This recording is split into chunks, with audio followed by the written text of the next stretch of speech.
नमो वेंकटेशाय।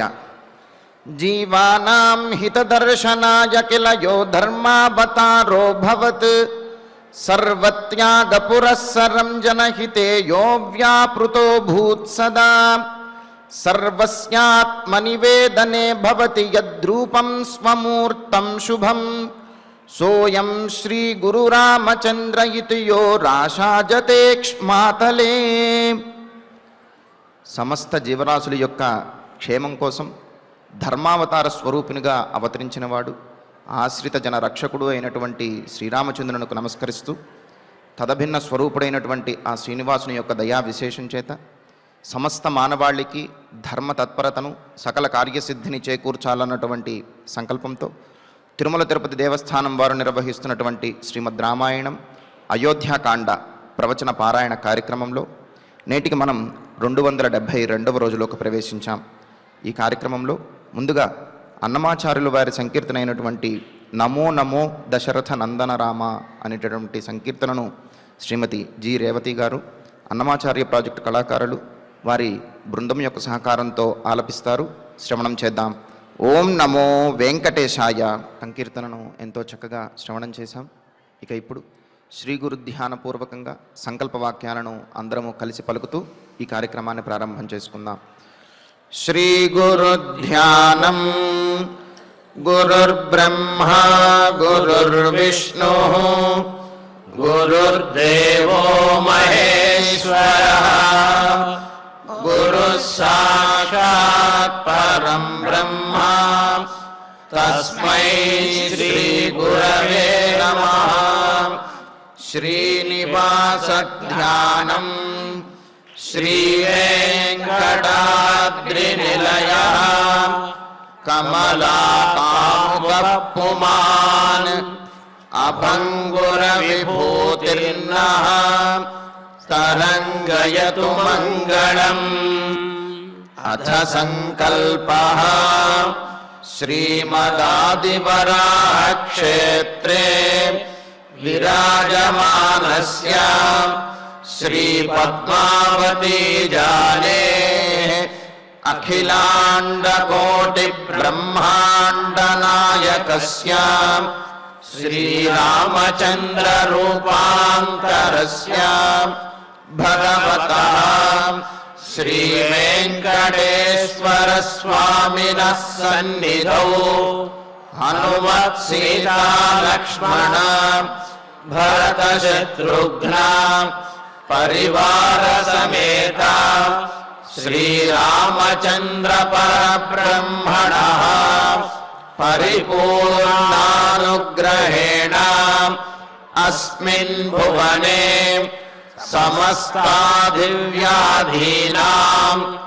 నివారణార్థం భారతవర్షే విద్యా విత్త వాణిజ్య కృషి వైద్య వైజ్ఞానిక దేశరక్షణాదిరంగేషు విద్యమానానాం ఆస్తిక మహాజనానాం సర్వేషాం సకుటుంబానాం ఆయురారోగ్య ఐశ్వర్య సద్బుద్ధి ఇత్యాది సర్వశుభఫల ప్రాప్త్యర్థం ధర్మాచరణ ద్వారా శ్రీరామరాజ్యస్య పునర్వ్యవస్థాపనార్థం ఉద్యోగార్థినాం సముచితోద్యోగ ప్రాప్త్యర్థం దంపతీనాం అనుకూల దాంపత్య సిద్ధ్యర్థం సంతానస్య పితృవాక్య పరిపాలనానుకూల బుద్ధి ప్రచోదనార్థం సకల కార్య సిద్ధ్యర్థం గో సంరక్షణార్థం చ శ్రీమద్వాల్మీకి రామాయణే అయోధ్యాకాండే యథాశక్తి శ్లోకం వ్యాఖ్యాన పురస్సరం त्रिंशसर्गश्लोकपारायणं तथा श्रीधन्वन्तरिमन्त्रपारायणं च अन्योन्यसाहाय्येन आचार्यमुखेन करिष्यामहे।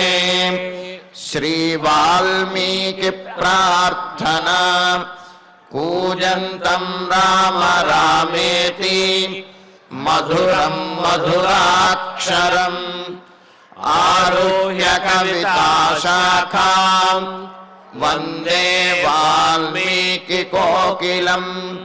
श्री आञ्जनेय प्रार्थना मनोजवं मारुततुल्यवेगं जितेन्द्रियं बुद्धिमतां वरिष्ठं वातात्मजं वानरयूथमुख्यं श्रीरामदूतं शिरसा नमामि। श्रीरामायण प्रार्थना वाल्मीकिगिरिसम्भूता रामसागरगामिनी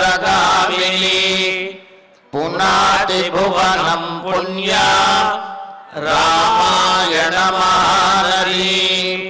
श्रीराम प्रार्थना अयोध्याख्येतु गुर्वर्धे त्यक्त्वा राज्यं गिरौ वसन् पादुके भरतायादात् स रामः शरणं मम। श्रीरामचन्द्र परब्रह्मणे नमः। अथ श्रीमद् रामायणे आदिकाव्ये अयोध्याकाण्डे 30 सर्गः। శ్రీమన్నారాయణ చరణౌ శరణం ప్రపద్యే. శ్రీమతే నారాయణాయ నమః. శ్రీరామాయ నమః. స్వయం తు భార్యాం కౌమారీం చిరమధ్యుషితాం సతీం శైలూష ఇవ మాం రామ పరేభ్యో దాతుమిచ్ఛసి. సీతాదేవి ఎంత బ్రతిమిలాడినా సరే రామచంద్రమూర్తి ఆమెను వనవాసానికి తీసుకువెళ్ళడానికి ఒప్పుకోకపోయేటప్పటికీ ఇక తప్పదు అని చెప్పి సీతాదేవి చాలా కఠినంగాను నిందాపూర్వకంగాను కోపంతో ప్రేమతోటి మాట్లాడుతూ ఉన్నది. మరి ఇంతకు ముందు రోజు అనుకున్నాం మనం, సీతాదేవి రాముడితో అంటూ, రామచంద్ర, నీ గురించి మా తండ్రి గారు చాలా గొప్పగా అనుకున్నారు, కానీ ఇప్పుడు అనుకుంటారయ్యా, పురుష వేషంలో ఉన్నటువంటి ఒక అబలకు ఇచ్చి నేను నా కుమార్తెని వివాహం చేశాను అని చెప్పి అనుకుంటారు అని. మరి నీ యందు సూర్యుని వంటి తేజస్సు ఉన్నది అని చెప్పి జనులందరూ అనుకుంటున్నారు, కానీ చెప్పుకోవటానికి సూర్యవంశమే కానీ ఆ తేజస్సు నీలో లేదు అని అనుకుంటారు. పైగా అలా ఉన్నది అనుకున్నా అది పొరపాటే. ఎందుకంటే నువ్వు ఈనాడు నన్ను తీసుకువెళ్ళడానికి భయపడుతున్నావు కాబట్టి ఆ తేజస్సు లేదు అని అనిపిస్తున్నది. పోనీ లేదు అనే నలుగురు అనుకుంటారా, అది నేను భరించలేను. ఎందుకంటే నువ్వు సకల తేజోవంతుడివి. ఇంతటి తేజస్సంపన్నుడమైనటువంటి నీ విషయంలో లోకమందరూ కూడా మరో రకంగా మాట్లాడుకుంటే నేను చూడలేనయ్యా అని అంటున్నది. ఎందుకు అంటే పరమాత్మ యొక్క తేజస్సు ఎంత గొప్పది అంటే, దివిసూర్య సహస్రస్య భవేద్యుగపదుద్ధిత ఇది భా సదృశీసా స్యాత్ భాసస్తస్య మహాత్మనః అని. మరి ఆ విశ్వరూప సందర్శనంలో, మహాభారతంలో, భగవద్గీతలో అర్జునుడికి చూపించినటువంటి ఆ విశ్వరూప సందర్శనంలో ఆయన యొక్క తేజస్సుని వర్ణిస్తూ, ఆకాశంలో ఒకేసారి 1000 మంది సూర్యులు గనక ఉదయిస్తే, సహజంగా ఒక సూర్యుడి యొక్క తేజస్సునే మనం తట్టుకోలేము, భరించలేము.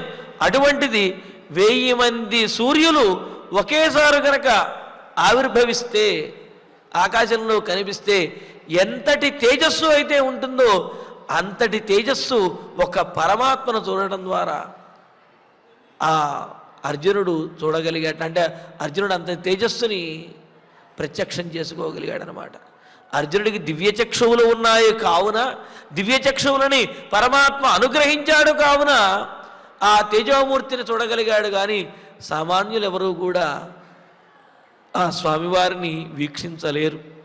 మరి అలాగే రామచంద్రమూర్తి యొక్క తేజస్సు, ఆయన యొక్క శక్తి సామర్థ్యములు తెలిసిన సీతాదేవికి తెలుస్తుంది కావున రాముడు ఏ స్థితిలో ఉన్నప్పటికీ కూడా, రాముడు అరణ్యంలో ఉన్నా రాజ్యంలో ఉన్నా, దీనోవా రాజ్యహీనోవా యోమే భర్త సమే గురుహు అని చెప్పి ఆమె అన్నట్లుగా ఆయన ఏ స్థితిలో ఉన్నా, అంటే ఏమిటి, కిరీటం పెట్టుకుని సింహాసనం మీద కూర్చున్నా, నారచీరలు కట్టి జటావల్కలములు ధరించి అడవికి వెళుతున్నప్పటికీ కూడా ఆయనలో ఉన్నటువంటి శక్తి సామర్థ్యములు తెలిసినది కావున సీతాదేవి, ఆమెకు తెలుసు ఆయన తేజోవంతుడే, తేజస్సంపన్నుడే అనే విషయం సీతాదేవికి తెలుస్తుంది. కానీ మరి సామాన్యులైనటువంటి వారికి ఆ విషయం తెలియదు కదా.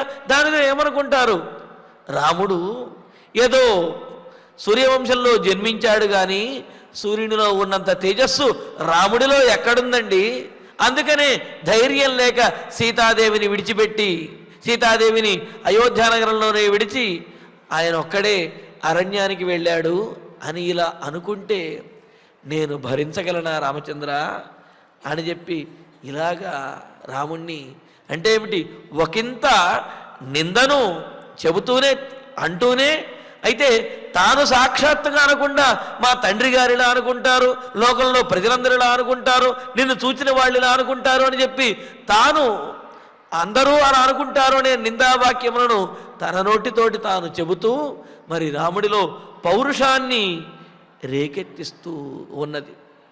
అంతేకాదు, నీవు ఎందుకని ఈ విధంగా బాధపడుతున్నావు, ఏ తప్పు చెయ్యనటువంటి నన్ను విడిచిపెట్టి వెళ్ళాలి అని ఎందుకు అనుకుంటున్నావు, నీకు ఏమైంది, ఇంతకు ముందు చక్కగానే ఉండేవాడివి కదా అన్నట్లుగా శ్రీరాముణ్ణి అడుగుతూ, ఇలాంటి ధర్మాన్ని సహధర్మచారిణితో కలిసి ధర్మాన్ని ఆచరించవలసినటువంటి నీవు సహధర్మచారిణి లేకుండా ధర్మాన్ని ఆచరిస్తానంటున్నావు, ఇదెక్కడి సంప్రదాయం, అసలు సహధర్మచారిణి పత్ని లేనిదే ధర్మాన్ని ఆచరించేటువంటి పరిపూర్ణమైనటువంటి ధర్మాన్ని ఆచరించే అవకాశం భర్తకు లేదు కదా, మరి నన్ను విడిచిపెట్టి నువ్వెక్కడ ధర్మాన్ని ఆచరించగలవు అని ఇలాగ రాముణ్ణి ప్రశ్నిస్తున్నట్టుగాను, నిందిస్తున్నట్లుగాను, నలుగురు అనుకుంటారు అని చెప్పి తెలియజేస్తున్నట్లుగాను, లోకనింద పొందవలసింది అని చెప్పి హెచ్చరిస్తున్నట్లుగాను, ఈ విధంగా అనేక రకాలుగా సీతాదేవి రామచంద్రమూర్తితోటి చెబుతూ, మరి నీవు ఎన్ని అన్నా, నువ్వు అవునన్నా కాదన్నా సరే నాకు సావిత్రి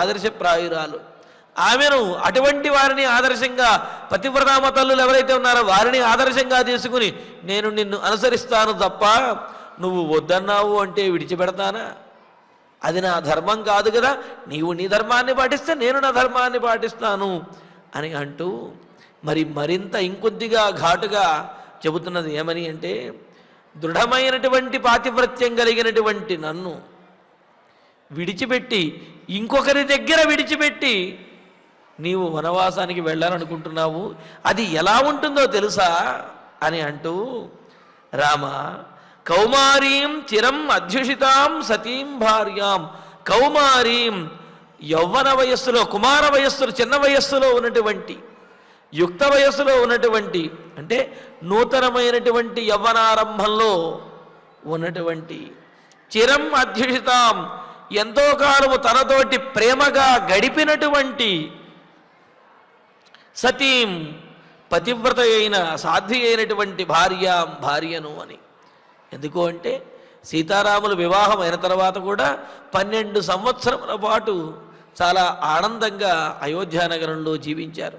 పైగా కౌమార దశ అంటే ఏమిటి, యుక్త వయస్సులో ఉన్నటువంటి వారు, యవ్వనారంభంలో ఉన్నటువంటి వారు అలా యవ్వనారంభంలో ఉన్నటువంటిది, తనను అమితంగా ప్రేమించేటటువంటిది, తనను విడవలేనటువంటిది అయినటువంటి భార్యను, మాం నన్ను, అంటే సీతాదేవి తనను అంటోంది, భార్యాం మాం భార్య అయినటువంటి నన్ను శైలూష ఇవా, ఎంత మాట అనేసింది.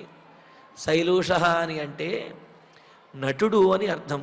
ఆ నటుడిలో కూడా తన భార్యను వేరొకరి భార్యగా నటించడానికి అంగీకరించి అలా నటించడం ద్వారా వచ్చినటువంటి ధనంతో జీవించేటటువంటి వారు ఎవరైతే ఉంటారో వారిని శైలూష అని అంటారన్నమాట. అందుకని అమరకోశంలో శైలాలినస్త్వ శైలూష భార్యా జీవ కృశాశ్విన అని, భార్యను కష్టపెడుతూ భార్యను ఇంకొకరి భార్యగా నటించడానికి ఒప్పుకుని తద్వారా వచ్చినటువంటి ధనముతోటి జీవించేటటువంటి వారు ఎవరైతే ఉంటారో వారిని శైలూష అని అంటారట. అందుకని ఇక్కడ ఏమంటోంది, నిన్నే నమ్ముకుని ఉన్నటువంటి యుక్త వయస్సులో ఉన్నటువంటి నిన్ను ప్రేమిస్తున్నటువంటి సాధ్వి అయిన పతివ్రత అయినటువంటి భార్య అయిన నన్ను నీవు విడిచిపెట్టేసి భరతుని యొక్క అధీనంలో విడిచిపెట్టి నువ్వు వెడుతున్నావంటే అది ఎవరైనా ఏమనుకుంటారు, శైలూష ఇవా, తన భార్యను ఇంకొకరి భార్యగా నటించడానికి ఒప్పుకుని తద్వారా వచ్చినటువంటి ధనముతో జీవించేటటువంటి వాడిలాగా స్వయం పరేభ్య ఇచ్చతి, స్వయంగా నీవే నన్ను ఇతరుల యొక్క అధీనం చేయాలనుకుంటున్నావు, ఇదేమైనా నీకు ధర్మమా? పైగా ఇక్కడ ఏమంటున్నది, సతీం భార్యాం, పతివ్రత అయినటువంటి సాధుశీల అయినటువంటి భార్యను ఏమాత్రమూ కూడా విడువరాదు అని చెప్పి అన్నారు. మరి అటువంటి నన్ను, నాలో ఏదైనా దోషముందా? నీలో ఈ దోషముంది కాబట్టి నిన్ను ఇక్కడ విడిచిపెట్టి వెళుతున్నాను అని చెప్పు, కానీ అటువంటి దోషమేమీ లేదు. ఇటువంటి దోషము లేకుండానే శైలూషుడిలాగా నీవు నన్ను ఇక్కడ ఈ రాజ్యంలో భరతుని అధీనంలో విడిచి వెళుతున్నావు అంటే మరి ఇదెక్కడి ధర్మమయ్యా అని చెప్పి సీతాదేవి రాముడిని నిలదీస్తూ ఒకంత చాలా కఠినంగా మాట్లాడుతున్నది. పైగా సాధ్వి అయినటువంటి సాధుశీల అయినటువంటి పతివ్రత అయినటువంటి భార్యను విడవకూడదు అన్నారు. అలా విడిచి నువ్వు ధర్మాన్ని ఆచరిస్తున్నావు ఉంటున్నావు కదా, అది ఎలా ధర్మం అవుతుంది అని అంటూ అవిధినా కృతం అకృతమివా అని అన్నారు. విధిగా యథాధర్మంగా ఆచరించినటువంటిది ఆచరించనట్లే అవుతుంది అన్నారంటే ఆచరించినా సరే ఆచరించినటువంటి ఫలం అనేది రాదు. నీవు వనవాస దీక్ష చేయాలి అనే ధర్మాన్ని ఆచరించదలుచుకున్నావు, అది ఎలా ఆచరించాలి? మీ నాన్నగారి ఆజ్ఞాపించారు కావున ఆ ఆజ్ఞ నాకు కూడా వర్తిస్తుంది కావున నీకు నేను సహధర్మపత్రిని కావున నీవు ఆ వనవాస దీక్ష అనే ధర్మాన్ని నాతో కలిసి కనుక ఆచరించినట్లయితే ఆ వనవాస ధర్మాన్ని నువ్వు ఆచరించినట్లు, ఆ దీక్షను పాటించినట్లు అవుతుంది. అలా కాకుండా నన్ను విడిచిపెట్టేసి నీ ఒక్కడవే వనవాసం కనుక చేసినట్లయితే, వనవాస దీక్షను అవలంబించినట్లయితే నువ్వు ఆ వనవాస దీక్ష చేసినట్లు అవదు, చేసినా సరే ప్రయోజనం అనేది ఉండదు. ఎందుకంటే అవిధినా కృతం అకృతమివా, విధి లేకుండా యథావిధిగా చెయ్యనటువంటిది చెయ్యనట్లే అని చెప్పి అన్నారు. కావున పైగా మరో మాట కూడా అంటారు, యశాస్త్ర విధిముత్సృజ్య వర్తతే కామకారత నససిద్ధిమవాప్నోతి నసుఖం న పరాంగతిం. ఎవరైతే యథాశాస్త్రం అంటే శాస్త్ర విధిని, శాస్త్రంలో ధర్మశాస్త్రాల్లో ఏ విధంగా అయితే చెప్పబడిందో అటువంటి విధిని విడిచిపెట్టేసి నేను ధర్మాన్ని పాటిస్తున్నాను అని చెప్పి తన ఇష్టం వచ్చినట్టుగా కనుక ఆచరించినట్లయితే అటువంటి వాడు ఆ ధర్మాన్ని ఆచరించినటువంటి ఫలాన్ని పొందలేడు, అసలు ధర్మాన్ని ఆచరించినట్లే కాదు. పైగా ఏమంటున్నాడు, నససిద్ధిం అవాప్నోతి సహ సిద్ధిం నాప్నోతి, అతడు సిద్ధిని పొందలేడు, సుఖాన్ని పొందలేడు, ఉత్తమమైనటువంటి స్థితిని కూడా పొందలేడు అని చెప్పి శాస్త్రం చెబుతున్నది. కావున ధర్మశాస్త్రములలో ఏ విధంగా అయితే చెప్పబడిందో ఆ విధంగా నువ్వు ధర్మాన్ని ఆచరిస్తే ధర్మపాలకుడివి, ధర్మాన్ని అనుష్ఠించినటువంటి వాడివి అవుతావు తప్ప ఆ శాస్త్రాన్ని విడిచిపెట్టేసి నేనేదో కష్టపడతాను అని చెప్పి నన్ను విడిచిపెట్టేసి నువ్వొక్కడివే వెళ్ళి ఏం ధర్మాన్ని ఆచరించగలుగుతావు, ఏది ఆచరించినా అది ధర్మం ఎలా అవుతుంది అని సీతాదేవి సాక్షాత్తుగా నిలదీస్తున్నది. ఇలా ధర్మం గురించి చెబుతూనే మరో మాట ఏమంటున్నది, సహధర్మపత్ని అయినటువంటి నన్ను వేరొకరి పంచలో ఇతరుల యొక్క అధీనంలో చేసి వెళ్ళాలి అనుకుంటున్నటువంటి నువ్వు శైలూషుడి లాంటి వాడివి అవుతావు. అంటే ఇతరులకి అధీనం చేసి తద్వారా నువ్వేదో పేరు తెచ్చుకోవాలనుకుంటున్నావు, దాని ద్వారా నీకు చెడ్డ పేరే వస్తుంది రామచంద్ర అని అంటున్నది. ఇక్కడ చూడండి, మరి రామ నూతనమైనటువంటి యవ్వనంలో ఉన్న, చిరకాలముగా నీతో గడిపినటువంటి, ఎంతో కాలం నీతో కాపురం చేసినటువంటి, నీ మీద ప్రేమానురాగాలు కలిగినటువంటి పతివ్రతనైన సాధ్వినైనటువంటి నన్ను శైలూషుడిలాగా నీవు మరొకరి అధీనం చేసి నువ్వు వనవాసానికి వెళ్ళాలనుకుంటున్నావు, ఇదెక్కడి ధర్మమయ్యా అని అన్నది. ఇందులో ఇదే శ్లోకానికి మరొక అర్థం, మరో విశేషం కూడా ఉన్నది. ఏమిటి అంటే, రాజ్యాన్ని, అంటే రాముడికి రావలసినటువంటి రాజ్యాన్ని భరతుడికి ఇచ్చేస్తున్నాడు రామచంద్రమూర్తి తండ్రి ఆజ్ఞతోటి. ఆ విషయంలో కూడా ఈ శ్లోకం అన్వయిస్తుందన్నమాట. ఎలాగా అంటే, రామచంద్ర భార్యాం, తాను భరించవలసినటువంటిది అంటే ఏమిటి, తాను రాజుగా ఉండి రాజ్యంలో ఉన్నటువంటి కష్టసుఖములన్నింటినీ కూడా నియంత్రిస్తూ అందరినీ పరిపాలిస్తూ తాను భరించవలసినటువంటిది కదా రాజ్యం.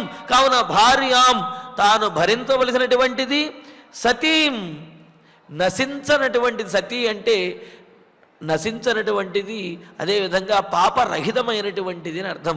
మరి రాజ్యము కూడా నశించకుండా చూసుకోవాల్సినటువంటి బాధ్యత రాజుదే కదా. అందుకని సతీం అంటే నశించనటువంటిది. ఎందుకు అంటే, చిరం అధ్యుషితాం, పోనీ ఇదేమైనా, ఈ రాజ్యం ఏమైనా నీకు ఈనాడు కొత్తగా ఎవరైనా తీసుకొచ్చి ప్రత్యేకంగా ఇస్తున్నదా? కాదు కదా. వంశపారంపర్యంగా నీకు సంక్రమిస్తున్నటువంటిది, చిరకాలంగా మీ వంశంలో ఉన్నటువంటి జ్యేష్ఠులు ఎవరైతే ఉన్నారో పెద్దవారు, వారందరూ కూడా పరిపాలించినటువంటిది. అలాగా చిరం అధ్యుషితాం, చాలా కాలంగా మీ వంశం వారి అందే ఉండి నీకు మాత్రమే ప్రాప్తించవలసినటువంటి తండ్రి తాతల నుండి వంశపారంపర్యంగా వచ్చినటువంటిది. కౌమారీం, కొత్తగా నీకు దక్కబోతున్నటువంటిది అయిన యవ్వరాజ్యం. అందుకని ఇక్కడ కౌమారి అంటే నూతన యవ్వనము అని చెప్పి సీతాదేవి విషయంలో చెప్పుకున్నాం. ఇక్కడ రాజ్యం విషయంలో అంటే యవ్వరాజ్యంగా నీకు ప్రాప్తించవలసినటువంటి మాం. మాం అనే దానికి ఇంతకు ముందు నన్ను అనే అర్థము చెప్పుకున్నాం. ఇక్కడ మాం అంటే మా శబ్దానికి లక్ష్మి అనే అర్థం ఉంది. ఇందిరాలోకమాత మా రమా మంగళ దేవత అన్నారు కదా. అందుకని మా అంటే లక్ష్మి అని అర్థం. ఇక్కడ ఏం లక్ష్మి అంటే రాజ్యలక్ష్మి అని అర్థం అన్నమాట. మాం రాజ్యలక్ష్మిని, శైలూషైవ వేషములు కట్టేటటువంటి వేషధారివైనటువంటి వాడిలాగా, పరేభ్య దాతుం ఇచ్చసి, ఇతరులకి ఇవ్వటానికి సిద్ధపడుతున్నావు అని అంటున్నది. రామచంద్ర, ఎంతో కాలంగా నీకే ప్రాప్తించవలసినటువంటిది, నశించడానికి వీల్లేనటువంటిది, అదేవిధంగా యవ్వరాజ్యం, నూతనంగా నీకు ప్రాప్తించబోయే యవ్వరాజ్యం ఏదైతే ఉందో అటువంటి యవ్వరాజ్యం పొందవలసినటువంటి ఈ రాజ్యలక్ష్మిని, ఏ రాజ్యలక్ష్మి ద్వారా అయితే నువ్వు యవ్వరాజ్యాన్ని పొందాలో అటువంటి రాజ్యలక్ష్మిని శైలూషైవ, తన భార్యను వేరొకరి భార్యగా నటించడానికి ఒప్పుకునే నటుడిలాగా, పరేభ్య దాతుమిచ్చతి, ఇతరులకు ఇవ్వడానికి నీవు సిద్ధపడుతున్నావు, ఇదక్కడి ధర్మమయ్యా అన్నది. ఎందుకంటే రామచంద్రమూర్తి పూర్వం శ్లోకాల్లో భరతస్య సమీపేతు నాహం కథ్య కదాచన అని అంటూ భరతుని దగ్గర నా గొప్పలేవి కూడా నీవు చెప్పకూడదు, భరతునికి విధేయురాలుగానే నీవు ఉండాలి, పైగా నిన్ను భరతుడేమీ గౌరవించవలసినటువంటి అవసరం లేదు, మిగతా వారందరూ ఏ విధంగా అయితే భరతునికి విధేయులుగా ఉన్నారో నీవు అదే విధంగా విధేయురాలుగా ఉండాలి, అంతే తప్ప నేను రాముడి యొక్క భార్యను అనేటటువంటి ఆ గర్వాన్ని కానీ లేకపోతే ఆ అధికారాన్ని మాత్రం నీవెప్పుడు చూపించకూడదు, రాజుల వద్ద నీవు విధేయురాలుగా ఉండాలి అని చెప్పు, భరతునికి విధేయురాలుగా నీవు ఉండు అని చెప్పి రామచంద్రమూర్తి ఇంతకు ముందు శ్లోకాల్లో చెప్పాడు కదా. అందుకని వాటిని గుర్తు చేస్తూ నన్ను నీకు అధీనంలో ఉండవలసినటువంటి నన్ను వేరొకరికి అధీనంలో ఉండమని చెబుతున్నావు, ఇదెక్కడి ధర్మమయ్యా రామచంద్ర అని చాలా ఘాటుగా నిలదీస్తూ అడుగుతూ ఉన్నది. కావున నన్ను ఆ విధంగా నీవు ఇతరుల అధీనం చెయ్యటం ఏమాత్రము ధర్మము కాదు, ఎవరు హర్షించరు, పైగా నన్ను విడిచిపెట్టిన అడవికి వెళ్ళి ధర్మాన్ని పాటించే అవకాశం నీకు కూడా లేదు అని చెప్పి అంటున్నది. మరి రామునికి సమాధానం చెబుతూ రాముణ్ణే ఆలోచించే విధంగాను పౌరుషం కలిగే విధంగాను ఈ విధంగా ప్రేరేపిస్తూ యస్య పద్యంచ రామార్థ యస్య చార్ధేవరుధ్యసే త్వం తస్య భవవస్యశ్చ విధేయశ్చ సదా నఘా. పైగా ఇంకేమని చెప్పాడు, నీవు అయోధ్యానగరంలోనే ఉంటూ మా తల్లిని మా సవతి తల్లులని కైకేయీదేవిని వీరందరినీ కూడా సేవిస్తూ ఉండు, అలా సేవించటమే నీ ధర్మము అని చెప్పి అన్నాడు. భరతునికి కూడా నీవు విధేయురాలిగా ఉండు, అదే ధర్మము అని చెప్పి అన్నాడు. ఆ విషయంలో రాముడితోటి సీతాదేవి స్పష్టంగా తెలియజేస్తున్నది. దానికి పరిహారం కూడా చెబుతున్నది. ఏమని? యస్య పద్యం ఆత్థ, ఏ మాతృజనమును యొక్క అంటే మీ తల్లులు ఎవరైతే ఉన్నారో వారి విషయంలోనూ భరతుని విషయంలోనూ కూడా పద్యం హితాన్ని గురించి ఆత్థ నీవు చెబుతున్నావో, అంటే ఎవరికి మేలు జరగాలి అని, ఎవరికి నేను మేలు చేయాలి అని చెప్పి నీవు సేవించాలి అని నీవు చెబుతున్నావో, యస్య అర్థే అవరుధ్యసే, ఎవరి యొక్క ప్రయోజనం కోసం నీవు అవరుధ్యసే నన్ను విడిచిపెట్టి వెళ్ళాలనుకుంటున్నావో, నన్ను ఇక్కడే విడిచి నీవు వనవాసానికి వెళ్ళాలి అని చెప్పి అనుకుంటున్నావో, తస్యత్వం సదా వస్యశ్చ విధేయశ్చ భవ, నువ్వు ఎవరినైతే నన్ను సేవించమని నాకు చెబుతున్నావో, ఎవరి యొక్క శ్రేయస్సు కోసం ఇలాగా నన్ను ఆపుతున్నావో, ఎవరి కోసం ఎవరి ప్రయోజనం కోసమైతే నువ్వు పాటుపడుతున్నావో వారందరినీ నువ్వే సేవించు, నేను సేవించను అని చెప్పి సీతాదేవి ఎదురు చెప్పినట్లుగా చెబుతున్నదన్నమాట. చూడండి, తస్యత్వం సదా వస్య, వారందరికీ ఆ జనులందరికీ నువ్వు ఎవరినైతే సేవించాలి అని చెప్పి అనుకుంటున్నావో, ఎవరిని సేవించమని నాకు చెబుతున్నావో వారందరికీ కూడా సదా వస్య, వశమైనటువంటి వాడిగా, అనుకూలమైన వాడిగా, సేవకుడిగా, విధేయశ్చ విధేయుడిగా భవ నువ్వే ఉండు. నేనైతే వాళ్ళకు అనుకూలంగా ఉండను, నేను వాళ్ళను సేవించను, నేను సేవించవలసింది నిన్ను సేవించడమే నాకు ధర్మం కావున నువ్వు వాళ్ళను సేవించు, నేను నిన్ను సేవిస్తాను, అంతే తప్ప నన్ను వాళ్ళను సేవించమని చెప్పి నాకు నువ్వు చెప్పటం అది ధర్మం కాదు అంటున్నది. మరి దీంట్లోనే మరో మాట కూడా అంటున్నది, యస్య పద్యం యస్య అర్థే అవరుధ్యసే, యస్య పద్యంచ, నా వంటి సీతాదేవి అంటున్నది, నా వంటి వారి కోసం అని చెప్పి హితం కోసము అని ఏదైతే చెబుతున్నావో, యస్య అర్థేచ, ఎవరి నిమిత్తమై అవరుధ్యసే క్లేశపడుతున్నావో బాధపడుతున్నావో అంటే ఏమిటి? నువ్వు చెప్తున్నది నన్ను వనవాసానికి రావద్దు అని నన్ను ఆపుతున్నావు అంటే నాకు అర్థమవుతున్నది నేను కష్టపడతాను అని, నా హితము కోసము అని చెప్పి నువ్వు నన్ను వనవాసానికి రావద్దు అని అడ్డుకుంటున్నావు, ఆపుతున్నావు. ఆ విషయం నాకు అర్థమవుతున్నది. కానీ నువ్వు ఎవరి హితాన్ని కోరుకుంటున్నావో వారికి మరి నువ్వు వశమై ఉండాలి కదా. కావున తస్యత్వం వశ్య విధేయశ్చ భవ, నువ్వు నా మేలు కోరుకుంటున్నట్లయితే, నాకు కష్టం కలగకూడదు అని నువ్వు కోరుకుంటున్నట్లయితే నాకు విధేయుడిగా ఉండి నేను చెప్పిన మాట విని నన్ను వనవాసానికి తీసుకువెళ్ళవయ్యా. చూడండి, ఒకే శ్లోకంలో ఎన్ని అర్థాలు వచ్చే విధంగా మరి సరస్వతీదేవి పలికిస్తున్నదో చూడండి. ఏమంటున్నది? నువ్వు ఎవరి మేలు కోసము, ఎవరి ప్రయోజనం కోసం అని చెప్పి నువ్వు నన్ను విడిచిపెట్ట వెళ్ళాలి అని అనుకుంటున్నావో వాళ్ళని నువ్వే సేవించుకో, నేను నిన్ను సేవిస్తాను తప్ప ఇంకెవరిని కూడా సేవించను అనేది ఒక అర్థం. రెండో అర్థం ఏమిటి? నువ్వు ఎవరి మేలు కోసం అంటే నా మేలు కోసమని నువ్వు నన్ను వనవాసానికి రాకుండా ఆపుతున్నావు కదా, మరి నా మేలు నువ్వు కోరుకుంటున్నప్పుడు నా మాట విని నాకు విధేయుడిగా ఉండటమే న్యాయం కదా. కావున నేను చెప్పింది విని నన్ను వనవాసానికి తీసుకువెళ్ళు అని అంటున్నది. మరో మాట కూడా, మరో అర్థం కూడా ఉన్నది. యస్య పద్యం ఆత్థ, ఏ భరతుని యొక్క హితము కోసం అంటే ఇంతకుముందు తల్లిదండ్రుల యొక్క హితము కోసం అని చెప్పి సీతాదేవిని ఉండమన్నాడు. కావున వారి సేవను నువ్వే చేసుకో, నీ సేవ నేను చేస్తాను అన్నది. ఇప్పుడు భరతుని గురించి చెబుతున్నది.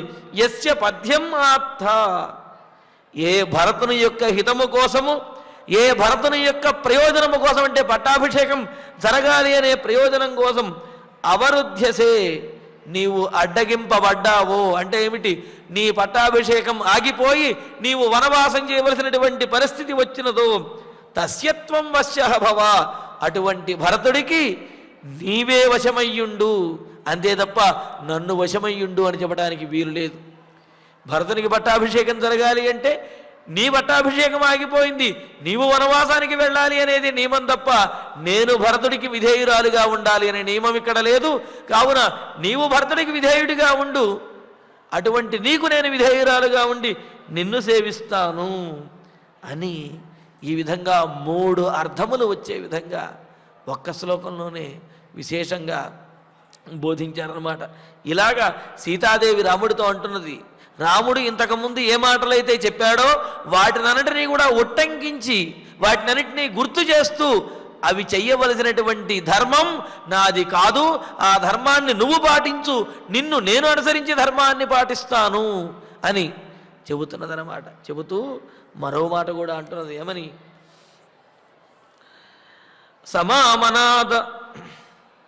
సమామనాదాయవనం నత్వం ప్రస్థాతుమర్హసి తపోవా యది వారణ్యం స్వర్గో వా మే సహత్వయా.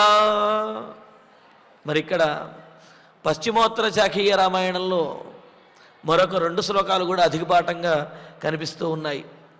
ఇక్కడ నతేహం అపరాధ్యామి కర్మణా మనసాపివా వాచావా స కథం మాంత్వం త్యక్తుమిచ్చస్య కారణాత్ అని. రామచంద్ర, అధిక పాఠంలో ఉన్నటువంటి శ్లోకాలు ఇవి.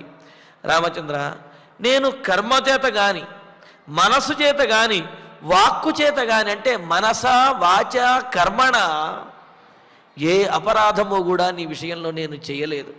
మరి అటువంటి నన్ను నువ్వు విడిచి వెళ్ళాలి అని ఎలా అనుకుంటావయ్యా?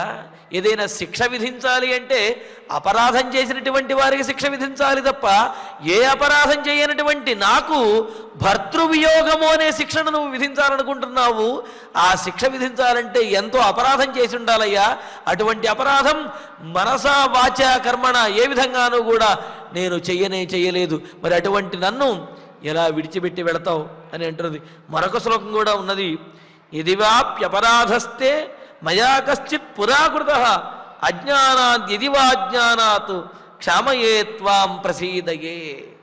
చూడండి, ఇలాగా నేనే అపరాధం చేయలేదు అనే మాట, మనసా వాచా కర్మణ చేయలేదు అని చెప్పి ఆమె చెప్పింది. అపరాధి కానిటువంటి నన్ను ఎలా శిక్షిస్తావు అని అన్నది. మరి తర్వాత శ్లోకంలో ఉంటున్నది, సరే నేను చేసినటువంటి పాటించినవన్నీ కూడా ధర్మములు నీకు అనుకూలమైనవే కావచ్చు, కానీ నీ మనస్సులో ఏనాడైనా ఏ క్షణమైనా సరే నా మీద ఏదైనా అపరాధ భావన కలిగి ఉన్నదేమో. ఒకవేళ అటువంటి అపరాధ భావన ఏదైనా కలిగినప్పటికీ కూడా నీవు నన్ను క్షమించవలసినదే, క్షమించి తీరాలి. నన్ను క్షమించి అక్కున చేర్చుకోవాలి తప్ప నీ మనసులో నా మీద అపరాధ భావన కలిగింది అనే ఉద్దేశంతో నన్ను విడిచిపెట్టడం ధర్మం కాదు రామచంద్ర. నాకు తెలిసి నేను మనసా వాచా కర్మణ ఏ అపరాధము చేయలేదు. ఒకవేళ నీకేదైనా అనిపించిందా నేను అపరాధం చేసినట్లుగా?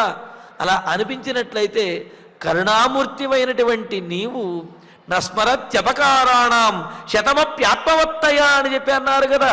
రాముడు తనకు చేసినటువంటి 100 అపరాధాలనైనా సరే క్షమించేస్తాడు, వాటిని గుర్తుంచుకోడు అని చెప్పి నీ లక్షణం గురించి ఇంతకుముందే అన్నారు కదయ్యా.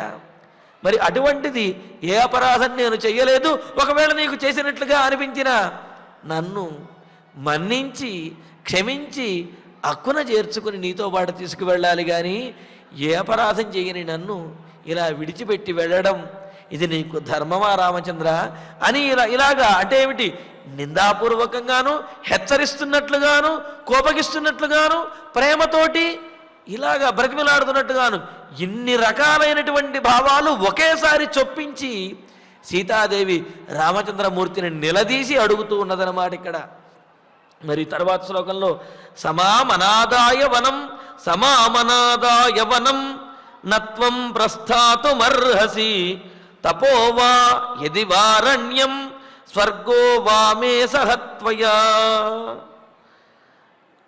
సహా త్వం అటువంటి నీవు అంటే అపరాధం చెయ్యనటువంటి వారిని శిక్షించనటువంటి నీవు, ఒకవేళ ఏదైనా పొరపాటున అపరాధం చేసినా క్షమించే స్వభావం కలిగినటువంటి నీవు, అంతేకాదు నీ తల్లిదండ్రులకి భరతుడికి కూడా వశమైనటువంటి వాడిగా విధేయుడిగా ఉండాలి అనుకుంటున్నటువంటి నీవు, మాం అనాదాయ నన్ను వెంట తీసుకువెళ్లకుండా వనం ప్రస్థాతం నార్హసి నువ్వు వెళ్ళడానికి వీలు లేదు, నువ్వు ఇలా వెళ్ళడం నీకు తగదు, నువ్వు వేరొకల విధేయుడమైనటువంటి నీవు నన్నెలా ఆజ్ఞాపిస్తావయ్యా అని చెప్పి ఇక్కడ అడగడం ఇక్కడ ప్రశ్న అనమాట.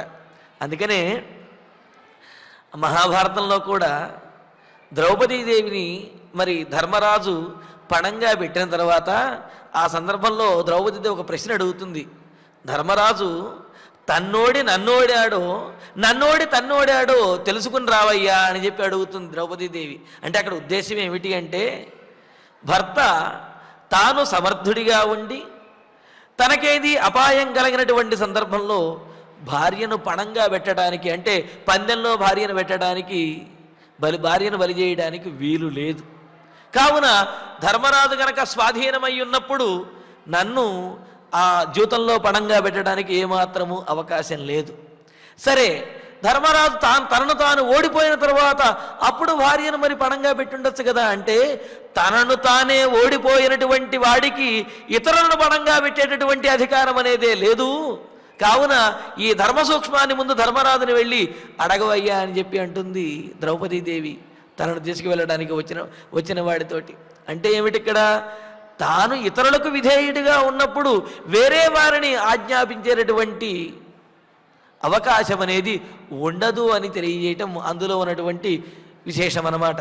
మరి ఇక్కడ సీతాదేవి అంటుంది సహత్వం అంటే భరతునికి, దశరథ మహారాజుకి, వీరందరికీ కూడా వశ్య విధేయుడమైనటువంటి నీవు మాం అనాదాయ నన్ను ఇక్కడ విడిచిపెట్టేసి నువ్వు ఇక్కడే ఉండు అని నన్ను ఆజ్ఞాపించి ప్రస్థాతం వెళ్ళడానికి నా అర్హసి ఏమాత్రము కుదరదు, నన్ను నువ్వు తీసుకుని వెళ్ళవలసిందే అని అంటున్నది. అంటే ఏమిటి, నీవు కష్టంలో ఉన్నప్పటికీ కూడా, అంటే నన్ను ఆజ్ఞాపించే అధికారం నీకు లేదు అని చెప్పి ఆమె అనడం లేదు.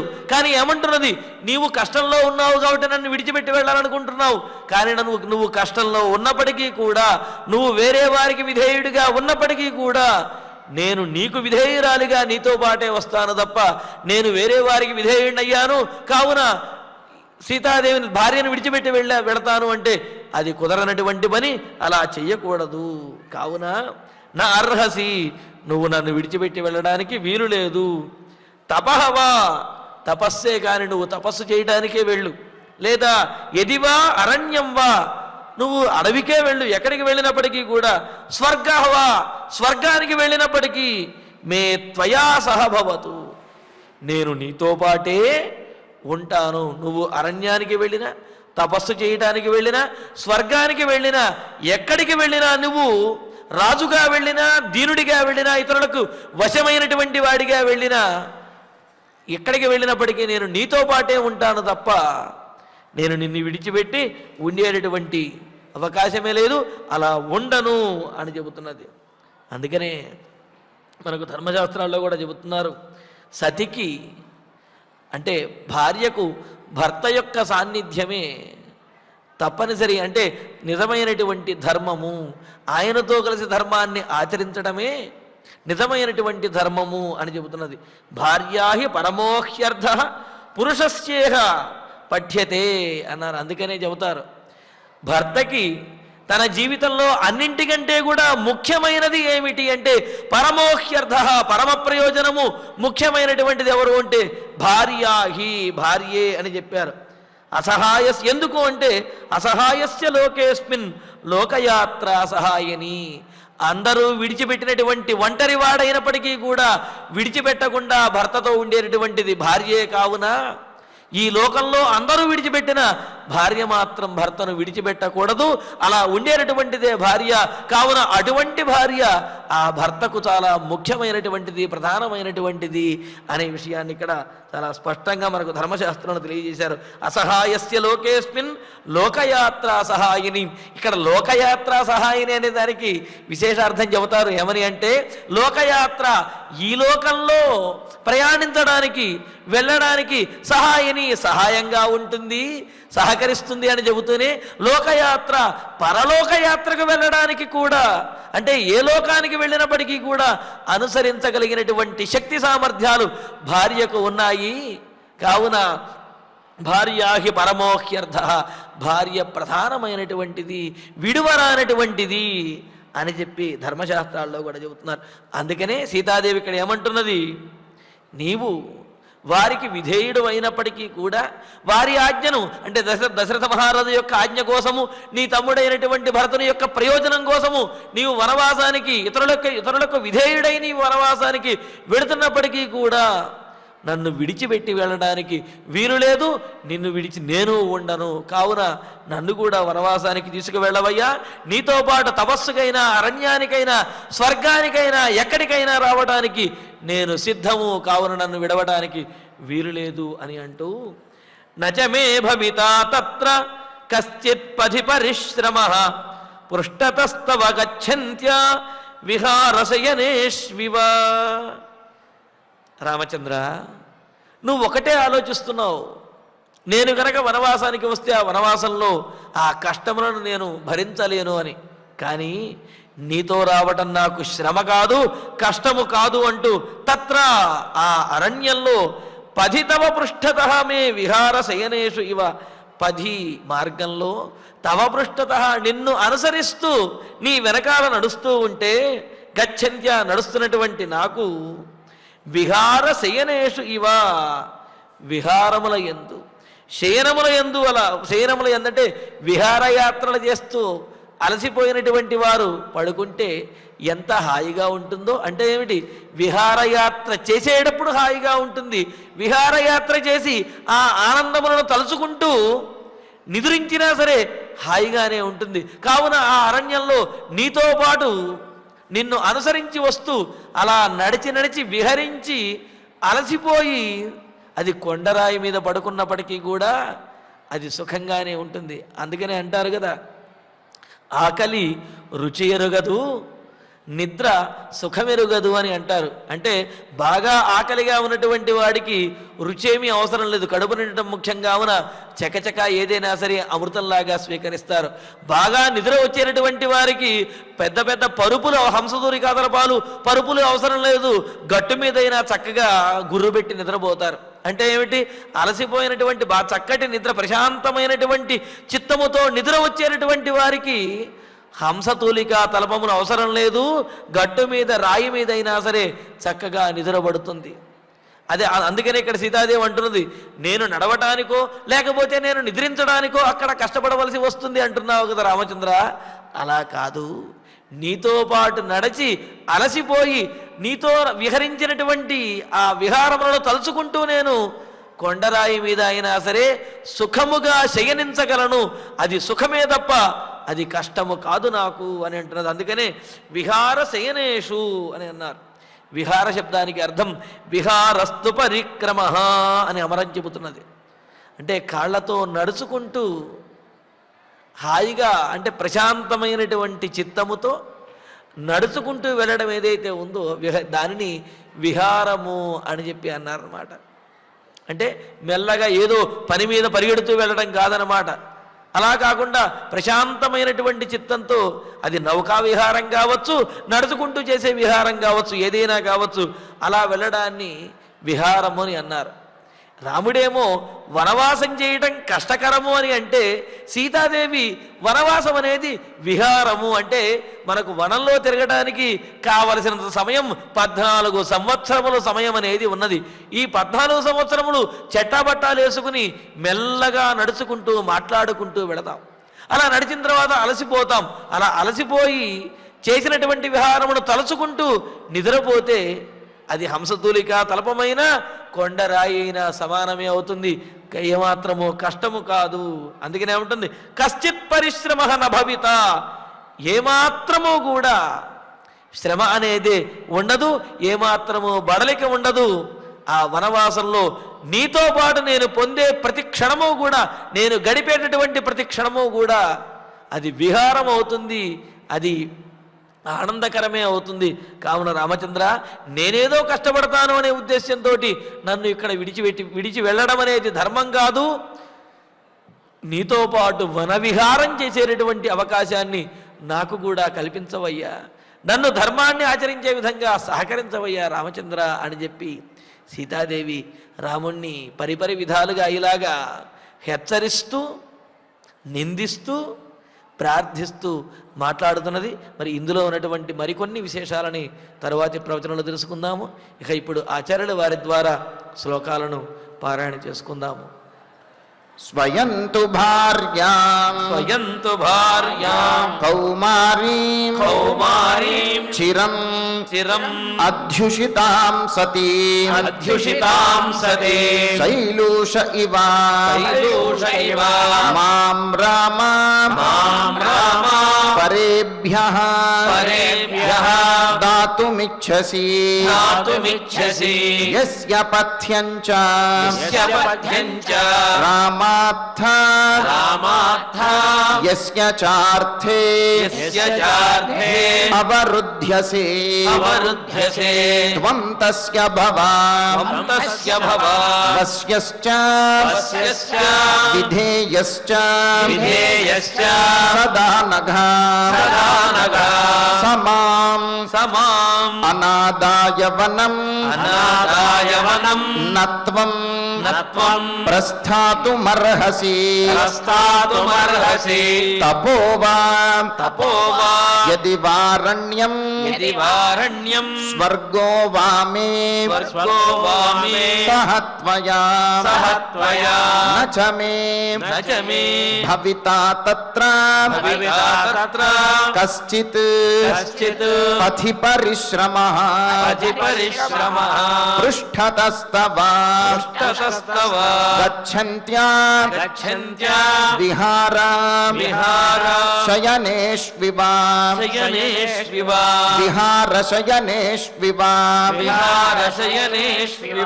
కుశకాశ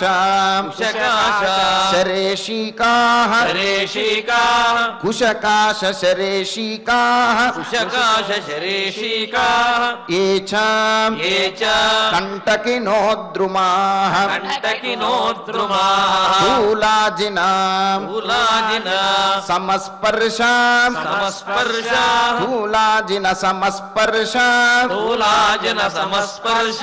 మార్గే మమ సహత్వయా ఇత్యార్షే శ్రీమద్ రామాయణే ఆదికావ్యే అయోధ్యాకాండే త్రింశే సర్గే పంచశ్లోకాః. ఫలశ్రుతి నుండి మంగళాంతం వరకు అందరము కలిసి పఠిద్దాం.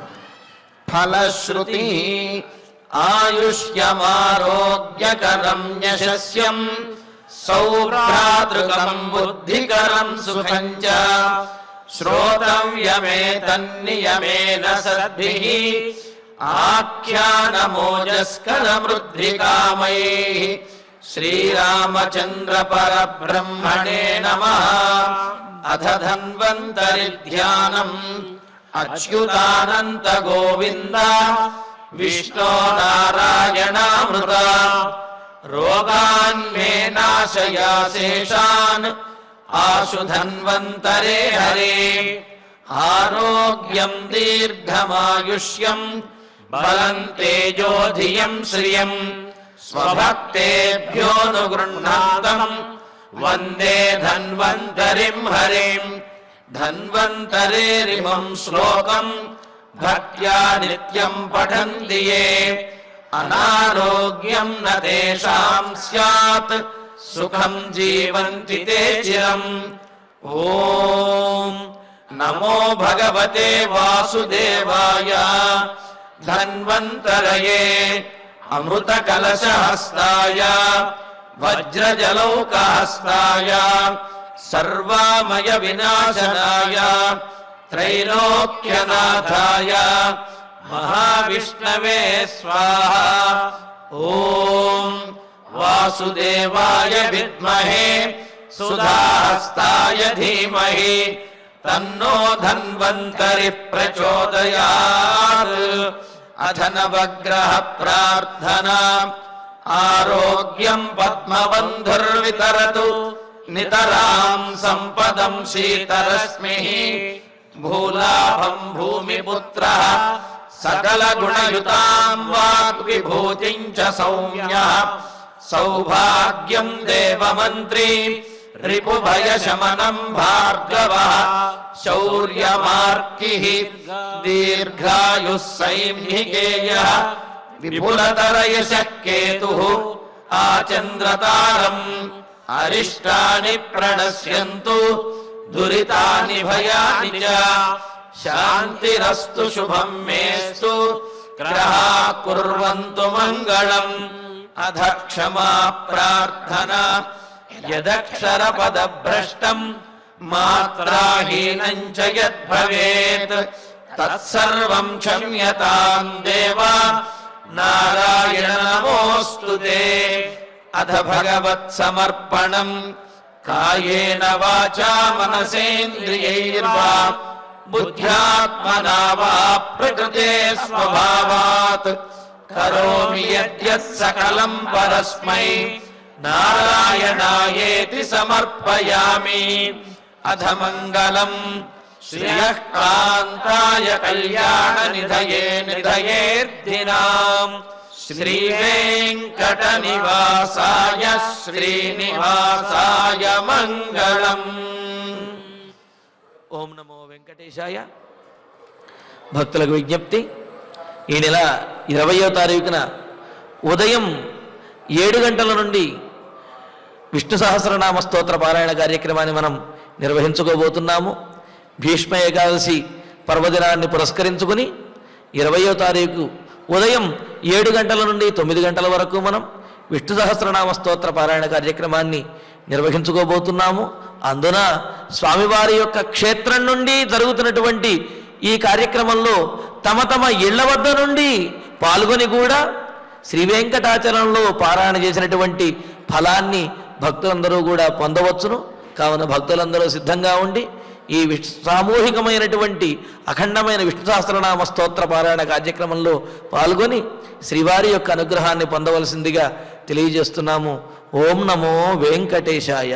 పనేసియా మెరిడియన్ హాస్పిటల్స్ ప్రతి సామాన్యుడికి అందుబాటులో అంతర్జాతీయ వైద్య ప్రమాణాలతో వైద్యం, 24 గంటల అంబులెన్స్ సర్వీసుతో పాటు అత్యవసర సేవలతో ఏర్పాటైన చికిత్సా విభాగం.